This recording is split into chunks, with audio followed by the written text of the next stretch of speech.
നമ്മുടെ ഉറുദുക്കി മലയുടെ last video ആണിത്. അപ്പം നമ്മൾ പൊതുവേ ഷോർട്സ് ആയിട്ടാണ് ഇടല്, പക്ഷേ ഇപ്പോൾ അതൊരു ഷോർട്സ് ആയിട്ട് ഇടാൻ നിന്നാൽ തീരില്ല. അതുകൊണ്ട് നമ്മൾ ചെറിയ മിനി ബ്ലോഗായിട്ട് ചെയ്യുന്നത്. അപ്പം ഇതിപ്പോൾ ഉറുദുക്കി മലയുടെ ടോപ്പിലുള്ള ഒരു വ്യൂ ആണ്. ഇവിടുത്തെ ചെറിയ രീതിയിൽ ഇവിടുത്തെ ഡീറ്റെയിൽസ് ഒന്ന് പറഞ്ഞു തരാം. ഇവിടെ ടോപ്പ് എന്നുള്ള കാഴ്ചയാണത്. നമ്മളിപ്പോൾ ഇതിൻ്റെ ടോപ്പിലേക്ക് എത്തി. നടക്കാമെന്ന് വെച്ചാൽ ട്രക്കിംഗ് ഉണ്ട്, ഒരു അരമണിക്കൂറുള്ള ട്രക്കിങ്ങേ ഉള്ളൂ. അപ്പോൾ മേലിലെത്തിയുള്ള കാഴ്ചയായത് ഈ ഏരിയ ഇങ്ങനെ കാണാം. ടോപ്പിലൊരു ഭാഗം, അത് ഇവിടുന്ന് ഒരു ചെറിയ കാഴ്ച അത്രയേ ഉള്ളൂ.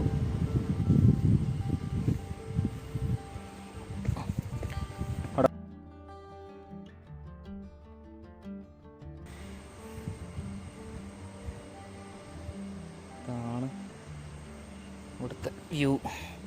ഏറ്റവും ടോപ്പിൽ നമ്മൾ എത്തിക്കഴിഞ്ഞാൽ കാണുന്ന വ്യൂ ആണ്. ഭയങ്കര റിസ്ക് എന്ന് പറഞ്ഞാൽ ഭയങ്കര റിസ്ക്കാണ്.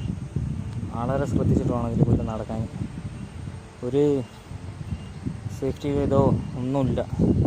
സേഫ്റ്റി എന്ന് പറയത്തക്ക ഒരു സംഭവമില്ല. നമ്മളിവിടെ എത്തിച്ചേർത്ത് തലകറങ്ങിയാൽ പോലും നമുക്ക് പിന്നെ നേരെ താഴോട്ട് നോക്കിയാൽ മതി. ജീവനൊന്നും പിന്നെ കിട്ടൂല തീരെ പ്രദേശം. അവസ്ഥ. ഒരു ചെറിയ റിസോർട്ടുണ്ട് കാണുന്നുണ്ട്. ചെറിയ റിസോർട്ട് സെറ്റപ്പ് ഒക്കെ ഉണ്ട് ഇവിടെ.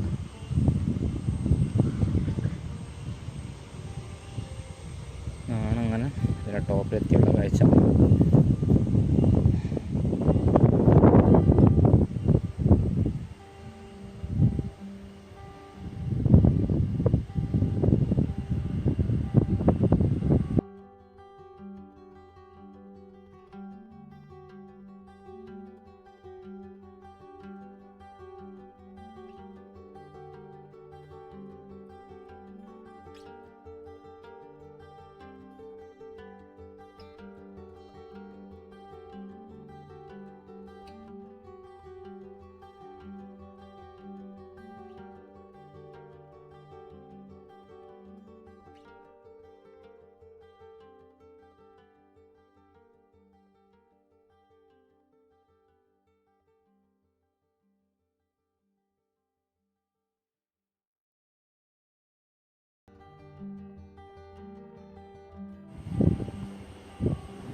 കോഴിക്കോട് ജില്ലയിലെ കുറ്റ്യാടി എന്ന് പറഞ്ഞ സ്ഥലത്താണ് ഇതുള്ളത്, ഈ ഉറുദുക്കി മല. ഇതിൻ്റെ അടുത്ത് തന്നെ ഒരു വിലങ്ങാട് വെള്ളച്ചാട്ടം എന്ന് പറഞ്ഞ സംഭവമുണ്ട്. അപ്പം നമുക്ക് ഇങ്ങോട്ട് വരുന്നവർക്ക് വേണമെങ്കിൽ അത് കാണാൻ വേണ്ടി പോകാം. അടുത്ത് തന്നെയാണ്. പിന്നെ ഇവിടെ തൊട്ടടുത്ത് തന്നെ വേറൊരു ട്രക്കിംഗ് ഉണ്ട്. നമ്മളടുത്ത വീഡിയോ അത് ചെയ്യുന്നതാണ്. അപ്പം കോഴിക്കോട് എത്തി കുറ്റ്യാടിയിലേക്ക് വന്നിട്ട് അവിടുന്ന് പിന്നെ വേണം ഇങ്ങോട്ടേക്ക് വരാൻ. അപ്പം ബൈക്ക് ഒരു വീതം ദൂരം വരെ വരും. പിന്നെ അവിടുന്ന് ട്രക്ക് ചെയ്ത് വേണം കയറാൻ. അപ്പം മാക്സിമം പറ്റാവുന്നവർ വന്ന് വിസിറ്റ് ചെയ്യുക. ഒരു ചെറിയൊരു 1 ഡേ ട്രിപ്പായിട്ടൊക്കെ നടത്താൻ പറ്റിയ, തൊട്ടടുത്തുള്ളതൊക്കെ 1 ഡേ ട്രിപ്പായിട്ട് നടത്താൻ പറ്റിയൊരു ചെറിയൊരു സ്പോട്ടാണ്. അപ്പം വരിക, എൻജോയ് ചെയ്യുക. നമ്മുടെ പുതിയ വീഡിയോകൾ ഇനി വീണ്ടും വരും.